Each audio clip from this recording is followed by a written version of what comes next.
बिस्मिल्लाहिर्रहमानिर्रहीम। अस्सलाम वालेकुम स्टूडेंट्स, मैं आपका टीचर आपका दोस्त अली हमज़ा। आप देख रहे हैं क्लासरूम टाइम। तो आज हम करेंगे एक्सेल का लेक्चर नंबर 3।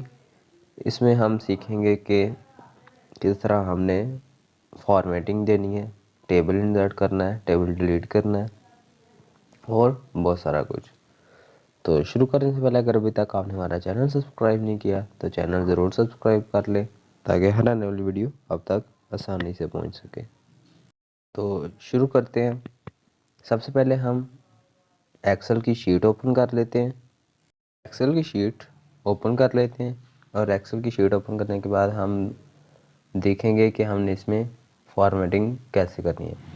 तो कंडीशन फॉर्मेटिंग में देखते हैं और हमने सीरियल नंबर कैसे ऐड करने हैं और इनको कैसे हमने तरतीब देनी है। उसके बाद तो हम देखेंगे इसमें कि कंडीशन फॉर्मेटिंग और बहुत सारा कुछ। तो अब शुरू करने से पहले अगर अभी तक आपने हमारा चैनल सब्सक्राइब नहीं किया तो चैनल ज़रूर सब्सक्राइब कर ले ताकि हर आने वाली वीडियो आप तक आसानी से पहुंच सके। तो हम इसे शीट को थोड़ा सा जूम कर लेते हैं ताकि आपको आसानी से नज़र आ सके। तो हम कंडीशन फॉर्मेटिंग में जाके highlight cells, top rules, data bar, colour scale, icon और इसको क्लियर कैसे करना है ये हम सीखेंगे सब कुछ। तो सबसे पहले हम ये डाटा सेलेक्ट कर लेते हैं। इसको हम कंडीशन फॉर्मेटिंग में जाके हाईलाइट सेल में ग्रेटर देन, तो हमें जो चाहिए जिससे बड़ा चाहिए तो हमने 35 लिखेंगे तो इससे जो भी बड़े होंगे वो हाईलाइट हो जाएंगे रेड कलर में, पिंक कलर में। तो हम इसको लेस देन, ग्रेटर देन, तो फिर हम इसको 50 तक लेके जाएंगे तो जो 50 से बड़े होंगे वो हाईलाइट हो जाएंगे। अगर हमें चाहिए इससे भी बड़े तो हम इसको 100 प्लस करेंगे तो ये 100 से ऊपर ऊपर जो होंगे वो हाईलाइट हो जाएंगे। क्योंकि ये हाईलाइट आ रहे हैं क्योंकि हमने इसका रूल क्लियर नहीं किया। तो इसको रूल को क्लियर करके फिर आपने करना है। तो इसका हम कलर भी चेंज कर सकते हैं, जैसे कि मैंने इसका कलर ग्रीन कर दिया। मेरा थोड़ा सा गला ख़राब है इसलिए हमने इसको कंट्रोल जी कर दिया। तो अब दोबारा से लेस देन, तो इसका कलर भी रेड है। अगर आप कलर चेंज करना चाहें तो कर सकते हैं। 35 से नीचे जो होंगे वो रेड हो जाएंगे। फिर हम इसको कर देंगे 33 क्योंकि सबसे छोटा पास होता है, इसलिए 33 से नीचे वाले जो होंगे वो हम रेड कर देंगे। क्योंकि आपके टीचर्स भी 33 से जो कम नंबर लेता है उसको रेड बॉल पॉइंट से उसको मार्क कर देते हैं। तो हम इसका कलर भी चेंज कर सकते हैं। इसका कलर ग्रीन कर देंगे, जो इससे बड़े होंगे 33 से ऊपर उनको ग्रीन कर देंगे। इसके बाद हम इसका रूल क्लियर कर देंगे। 2 रूल्स हैं, हम इसको करेंगे क्लियर सेल रूल तो ये ख़त्म हो जाएगा। इसके अलावा अगर हम इसको क्लियर इंटायर शीट करेंगे, दूसरा ऑप्शन है तो ये पूरी शीट पे जितने भी रूल लगा होगा वो क्लियर हो जाएगा। इसके बाद हम बिटवीन पूरे डाटा को सेलेक्ट कर लेते हैं, थोड़े से 3 रोज़ को। तो जो बिटवीन है हमें इसके दरमियान चाहिए तो हम लिख लेते हैं 40 से हमें चाहिए 70 तक। तो इसके दरमियान जो भी होंगे वो आ जाएंगे। हम इसका थोड़ा सा कलर चेंज कर लेते हैं, येलो कर देते हैं। तो येलो कलर वाले जो वो हमने इसको कलर येलो कर दिया। अब बिटवीन अगर हम इसका कस्टम फॉर्मेट करना चाहते हैं तो हम इसको कस्टमाइज़ भी कर सकते हैं। बोल्ड, इटैलिक, रेगुलर, तो हम इसका कलर भी चेंज कर सकते हैं। इधर से अपनी मर्ज़ी से जो भी कलर देना चाहें तो वो हम दे सकते हैं। ये देख सकते हैं आप देख सकते हैं इसका वो बोल्ड हो गया। तो दोबारा से हम इसको कंट्रोल जी करके दोबारा से हम इज इक्वल टू, तो जो भी इसके इक्वल होंगे वो हम ले लेते हैं 45 तो 45 के इक्वल जो भी हैं वो ये ले लेगा। तो अगर हम इसको चेंज करना चाहें तो कर सकते हैं। टेक्स्ट कंटेंट, एक ये ऑप्शन है इसका टेक्स्ट के लिए। उसके बाद डेट के लिए, अगर आप जानना चाहते हैं कि ये डेट यस्टरडे में कौन सी डेट थी, टुडे में कौन सी डेट थी, तो आप इसकी मदद से जान सकते हैं। हम इसका डेट लिख लेते हैं थोड़ी सी, आज की परसों की डेट लिख लेते हैं क्योंकि आज 12 अक्टूबर है, तो हम 10 अक्टूबर की डेट लिख लेते हैं। तो इसको सिलेक्ट करके आपने कंडीशन फॉर्मेटिंग में जाना है, हाईलाइट सेल में जाके आर डेट ऑकरिंग, तो हमने टुडे में जो डेट होगी वो आ जाएगी, क्योंकि आज 12 अक्टूबर है तो ये 12 अक्टूबर ले लेगा। आप देख सकते हैं कैलेंडर पे भी। तो इसके बाद हम अगर जानना चाहते हैं कि यस्टरडे में या टुमारो तो 13 उसने दे दिया। दोबारा से पूरे रो को सिलेक्ट करते हैं, तो कंडीशन फॉर्मेटिंग में जाके हमने डेट ऑकरिंग में जाके हमने यस्टरडे तो ओके किया, तो ये इसने यस्टरडे वाली डेट सेलेक्ट कर ली। तो हम इसमें last month, last week, tomorrow, 7 days, last week, this week, next week, last month और नेक्स्ट मंथ, सब कुछ इसका हम सेलेक्ट कर सकते हैं। क्योंकि मैंने इसका डाटा थोड़ा कम दिया इसलिए ये इस पर अलाउ नहीं करेगा, तो हम इसका क्लियर रूल कर देते हैं कंडीशन फॉर्मेटिंग में जाके। तो दूसरा इसका क्लियर इंटायर शीट पे जितना भी, तो हम इसको डिलीट कर देते हैं।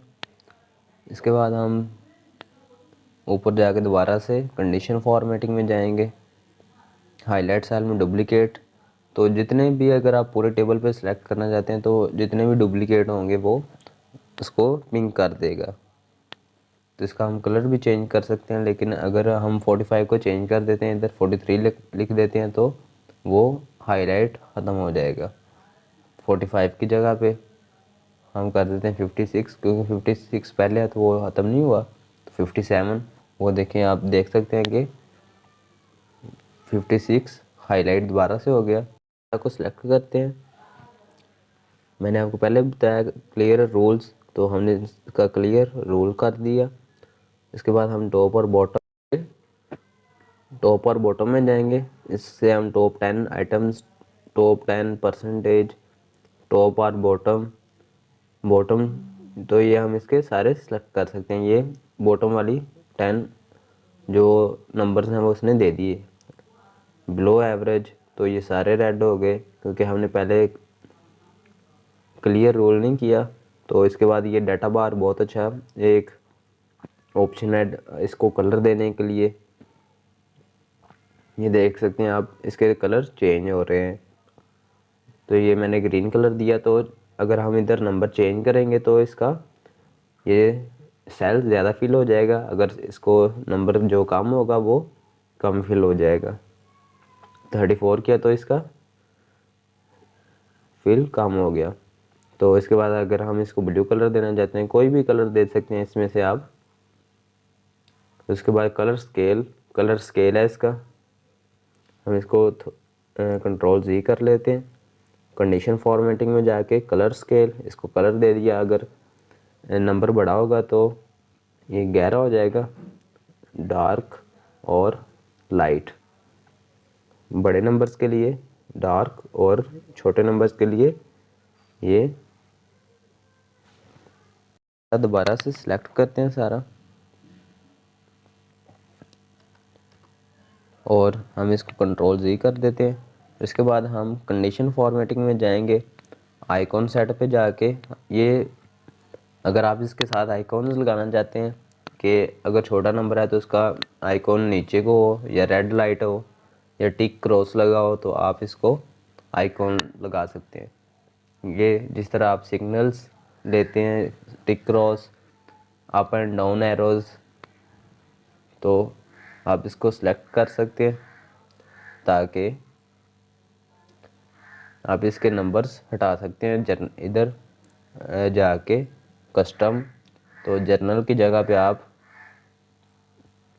कॉलम का साइन लगाएंगे एक, ओके करेंगे तो ये साइन सिर्फ रह गए, नंबर्स गायब हो गए। तो इसके बाद आप प्रिंटिंग में जाएंगे तो आप देखेंगे कि नंबर्स शो नहीं हो रहे, आप देख रहे हैं कि नंबर शो नहीं हो रहे। तो इसके बाद हमने कंट्रोल जी किया तो फिर प्रिंट में गए तो हमें आप देख रहे हैं कि नंबर शो हो रहे हैं। तो ये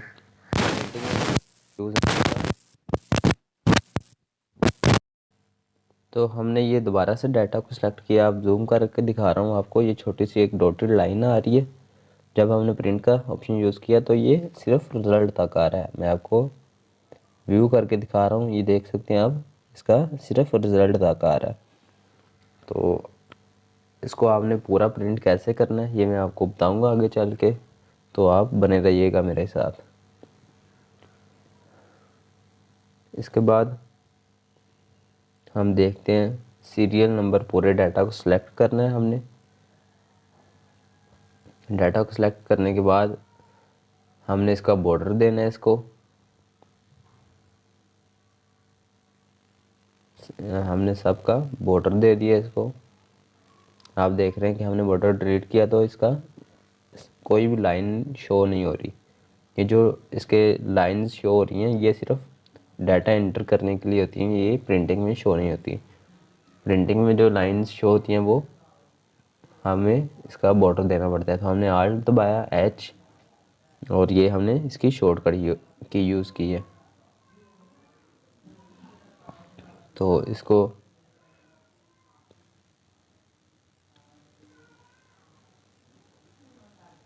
हम इस तरह से सारा सेलेक्ट करते हैं। कंडीशन फॉर्मेटिंग में क्लियर रूल्स इंटायर रो पे हमने इसका पूरी शीट का सारे रूल्स ख़त्म कर दिए।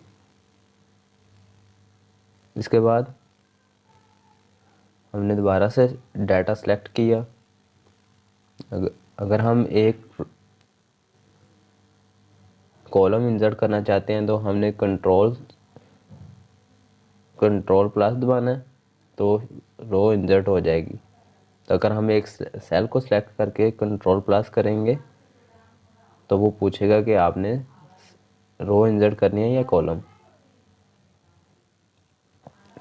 ये देखें मैंने एक सेल सेलेक्ट किया, कंट्रोल प्लस किया तो ये पूछ रहा है कि आपने शिफ्ट सेल राइट करना है, इंटायर रो करनी है, इंटर कॉलम करना है।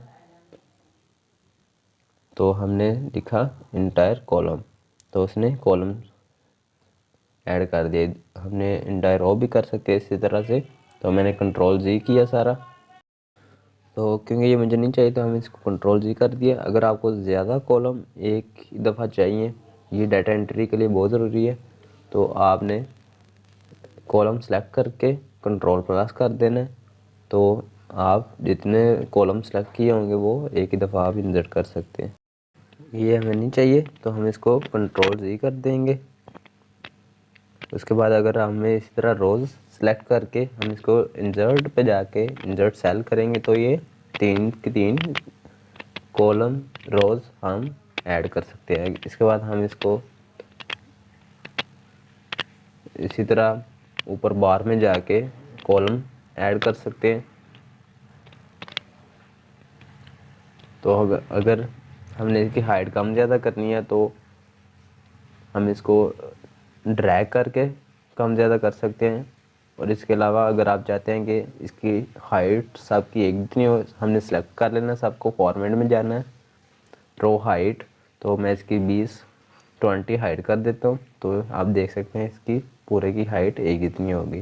तो इसी तरह अगर आपकी इन कॉलम्स की विड्थ कंट्रोल करना चाहते हैं तो विड्थ कंट्रोल कर सकते हैं।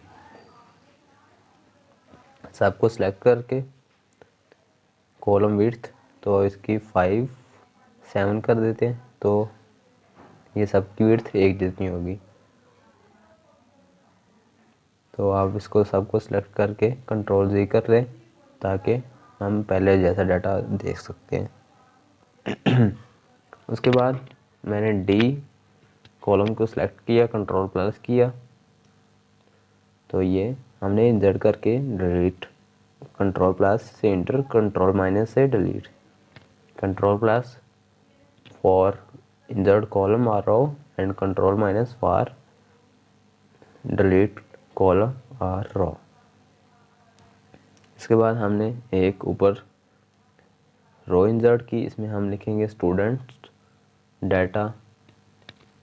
तो हमने इसको सेंटर में लेके आना है, तो इसको हम सिलेक्ट करेंगे। बहुत सारे स्टूडेंट्स कहते हैं कि पूरी रोज को सिलेक्ट कर लेते हैं, तो वो मर्ज एंड सेंटर करेंगे तो वो पूरे के पूरे टेबल के सेंटर में चला जाएगा, ना कि हमारे टेबल के ऊपर आएगा, वो पूरी शीट के ऊपर चला जाएगा। तो इसलिए हमने इसको कंट्रोल नहीं किया, हमने सिर्फ उतना डाटा सेलेक्ट करना है, उतने कॉलम सेलेक्ट करने हैं जितने के लिए हमें ये डाटा चाहिए। तो हमने मर्ज एंड सेंटर किया तो ये दरमियान में आ गया। बाद हमने डाटा को सिलेक्ट किया, पूरे के पूरे डाटा को। तो हमने इसमें बॉर्डर ऐड किया हुआ है ऑलरेडी, तो हमने टेबल इंसर्ट करना है। तो टेबल में जाके इंसर्ट में जाके टेबल हमने इंसर्ट कर दिया। इसके बाद हम इसको टेबल को इंसर्ट कर सकते हैं फॉर्मेट में जाके, इसमें से हम इसकी कोई भी फॉर्मेटिंग ले सकते हैं। तो ये पूछ रहा है कि हमने हेडर दिया हुआ, तो हमारा हेडर मौजूद है, तो देखें अब वो पूछ रहा है कि हेडर आपने देना है, आपका हेडर मौजूद है, तो हमने इसको चेक लगाया हुआ है, तो हम इसको ओके करेंगे। तो इसका हेडर चेक हमने हटा दिया। अगर हम हटा देंगे तो ये हेडर काउंट नहीं करेगा, वहाँ भी फॉर्मेटिंग ऐड कर देगा। तो ओके किया, तो देख सकते हैं ऊपर फिल्टर आ गया इसके और नीचे फॉर्मेटिंग। तो फिल्टर के बहुत सारे फ़ायदे हैं, तो जिसकी वजह से फ़िल्टर बहुत काम देता है डाटा एंट्री में। तो हमने इसका फ़िल्टर हटाना कैसे है, फॉर्मेटिंग क्लियर करनी है। हमने डिज़ाइन में जाके सबसे पहले हमने डिज़ाइन में जाना है।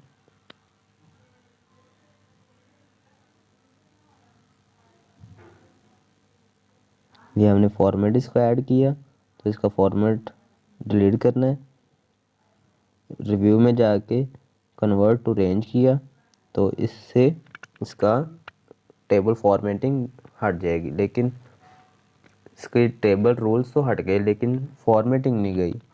तो इधर से हम क्लियर फॉर्मेटिंग, क्लियर फार्मूलाज ये सारा आ रहा है, तो हम इसकी क्लियर फॉर्मेटिंग करेंगे। तो ये देख सकते हैं आप, इसकी फॉर्मेटिंग डिलीट हो गई। फिर से हमने पूरा डाटा सेलेक्ट किया, तो फॉर्मेट, ये हमने फॉर्मेट दिया, तो सिर्फ हम इसकी रूल्स ख़त्म कर रहे हैं, इसकी फॉर्मेटिंग नहीं हटा रहे, क्योंकि ये तो अच्छा लग रहा है, इसकी लुक अच्छी आ रही है। तो हम इसको बोल्ड कर देते हैं स्टूडेंट डाटा को, जो हमने ऊपर हेडिंग दी है इसकी, पूरे के पूरे डाटा को सिलेक्ट किया।